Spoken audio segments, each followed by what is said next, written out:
चार दोस्त रोहित, दीपक, सचिन और समीर ये चारों जंगल घूमने के लिए गए थे। लोनावाला के पास ही एक जंगल में उन्होंने टूर करने का विचार किया। टूर करते करते उन्हें रात हो गई। रात के अंधेरे में वह भटक चुके थे। उन्होंने सोचा कि यहीं पर टेंट लगा करके हम रात बिताते हैं। रात बिताने के लिए उन्होंने टेंट लगा लिया। टेंट में सोने के लिए रेडी हो चुके थे। तभी उनमें से रोहित ने देखा कि पास ही एक हवेली दिख रही है। फिर सबने कहा कि ये तो हवेली है सच में, मगर यहाँ पर दिन में तो कोई हवेली नहीं थी। फिर उन्होंने विचार किया कि अब हम इस हवेली में घूमने के लिए जाएंगे। उन्होंने अपनी टॉर्च जलाई और उस हवेली की तरफ चल दिए। हवेली के पास जाते ही उन्हें अजीब सी एक लकीर दिखाई दी, जैसे किसी ने लक्ष्मण रेखा खींच दी हो। उन्होंने उसको पार करते ही उन्हें जंगल के बाहर की चीज़ें दिखना बंद हो गई, जैसे कि बाहर कोई जंगल है ही नहीं, सिर्फ रेत पड़ी हुई है। वो फिर अंदर गए हवेली के।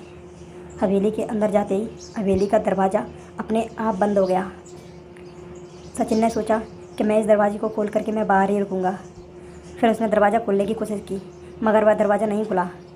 फिर सचिन ने कहा कि चलो अब ऊपर चलते हैं, ऊपर से ही कुछ करेंगे।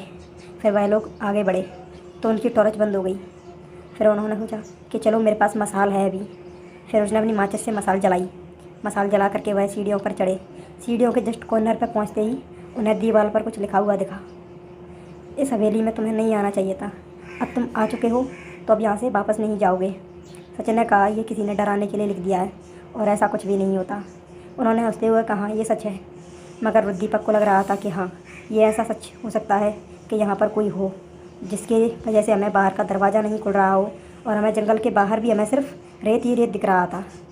शायद कि हम इस हवेली में फंस चुके हैं। सब दीपक से बोलते हैं कि नहीं, ये दरवाजे पुराने हैं, इसके लिए वह दरवाज़ा लॉक हो गया है और कुछ भी नहीं है। वह लोग फिर आगे बढ़ते हैं। उन्हें ऊपर एक तस्वीर दिखती है, जिस तस्वीर में एक राजा, एक रानी और एक लड़की होती है।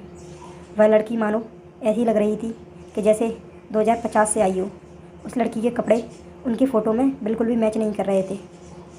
वह और आगे गए तो उन्हें एक कमरा दिखा। उस कमरे के अंदर में कुछ कपड़े रखे हुए थे और एक बेड था। फिर उन्होंने उस कमरे में देखा तो उस रानी की तस्वीर लगी हुई थी। इससे उन्हें पता चला कि यह कमरा उस रानी का था। फिर वह सोचते हैं कि चलो अगले कमरे में भी चलते हैं, उस कमरे में ऐसा क्या है। फिर वह उस कमरे में गए तो उन्होंने देखा कि यह राजा का कमरा है।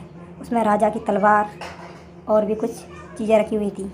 फिर उनमें से दीपक ने कहा कि इसके अगले वाले कमरे में मैंने नोटिस किया था कि उसमें ताला लगा हुआ था और इन दोनों कमरों में से किसी में भी ताला नहीं लगा था।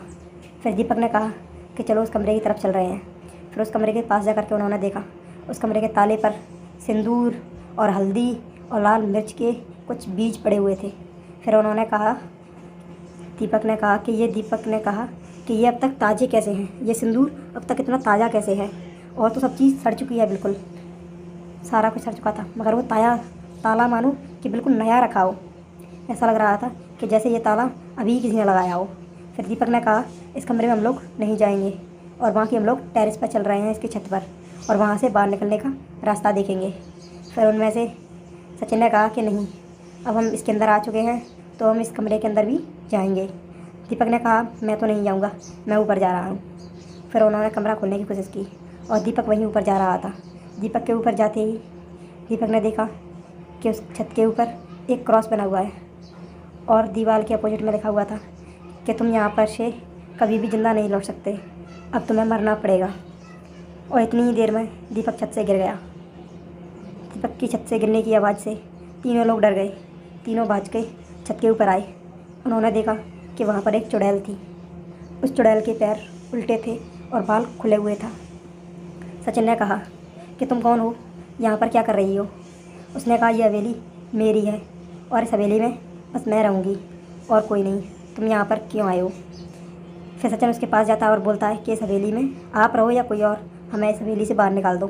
फिर उस भूतनी ने सचिन को भी छत से ढकेल दिया और फिर बचा रोहित। रोहित भागते हुए नीचे गया। नीचे देखा कि समीर तो पहले से ही मर चुका था। फिर उसने उस ताले को तोड़ा और उसके अंदर गया तो उसने अंदर देखा तो वह हक्का बक्का रह गया कि यह चीज़ यहाँ पर कैसे आई। फिर उसने बताया कि यह चीज़ टाइम मशीन थी। फिर उसे समझ आ चुकी थी सारी कहानी। जो वह लड़की थी जो छत पर थी, वही लड़की थी जो कह रही थी कि यह हवेली मेरी है। वह लड़की टाइम ट्रेवल करके इस दुनिया में आई थी 2050 से। फिर दीपक उस वाली टाइम मशीन पर बैठ के टाइम एडजस्ट करके 25 में लौट करके आता है। और जब उसके दोस्त सारे ज़िंदा होते हैं और प्लानिंग कर रहे होते हैं लोनावाला घूमने की, तब वह सबको बहला फुसला के मना कर देता है कि हम लोग लोनावाला नहीं जाएंगे। और इसके साथ में ये कहानी यहीं पर ख़त्म हो जाती है। रोहित अपने सारे दोस्तों को बचा लेता है। ये कहानी यहीं पर ख़त्म हो जाती है। उम्मीद करता हूँ कि ये कहानी आपको पसंद आई होगी। पसंद आई हो तो लाइक और सब्सक्राइब करके जाना।